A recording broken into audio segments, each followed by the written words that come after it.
มัชชูนะคะพอเราย้ายออฟฟิศมาแล้วเนี่ยส่วนหนึ่งสาเหตุที่เราย้ายออฟฟิศก็เป็นเพราะว่าเราอยากจัดงานเวิร์กช็อปนั่นเองค่ะก็คือเราอยากให้ทุกคนเนี่ยได้เข้ามาที่ออฟฟิศของเราซึ่งงานแรกที่เราจัดเลยหลังจากที่แบบว่าเพิ่งย้ายมาใหม่ๆเลยก็คือตัว K-Beauty Makeup Exclusive Workshop ที่เราจะเชิญคุณซูโม่นะคะที่เป็น Makeup Artist เนี่ยที่มีความเชี่ยวชาญในเรื่องของการเตรียมผิวรวมไปถึงแต่งหน้าแบบสไตล์ K-Beauty ให้กับเหล่าอินฟูที่เราเชิญมาเพียงแค่ประมาณ10ท่านเนาะ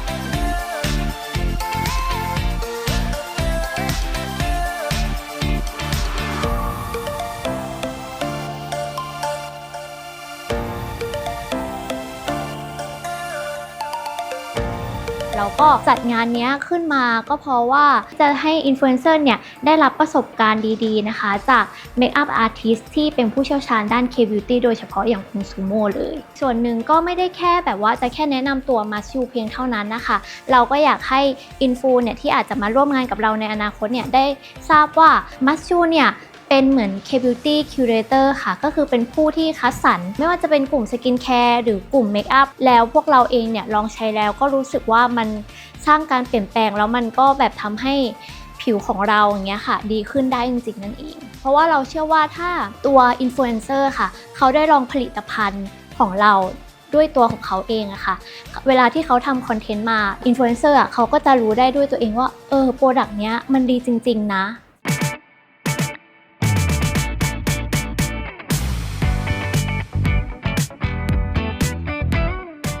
ส่วนในตัวของกิจกรรมเวิร์กช็อปแฮร์คอร์คลิปอะค่ะส่วนหนึ่งเราอยากจะให้คนเนี่ยที่เป็นคนทั่วไปเนาะได้เข้ามาร่วมกิจกรรมสนุกกับทางเรานั่นเองค่ะตอนนี้มันกำลังเข้าช่วงคริสต์มาสแล้วก็ส่งท้ายปีใหม่ใช่ไหมคะเราก็เลยอยากมอบประสบการณ์ดีๆอยากให้เป็นของขวัญต้อนรับวันปีใหม่ด้วยค่ะ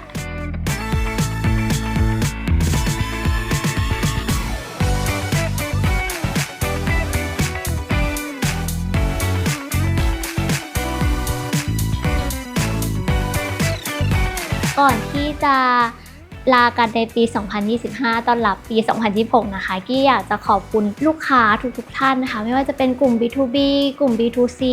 หรืออินฟลูเอนเซอร์หรือพาร์ทเนอร์ต่างๆที่เราทำงานร่วมกันนะคะกี้ขอให้ทุกท่านเนี่ยมีสุขภาพร่างกายที่แข็งแรงค่ะแล้วก็มีสุขภาพผิวที่ดีด้วยรวมไปถึงมีความสุขในทุกๆวันเนาะปีใหม่แล้วก็ขอให้ทุกคนรักตัวเองกันเยอะๆนะคะ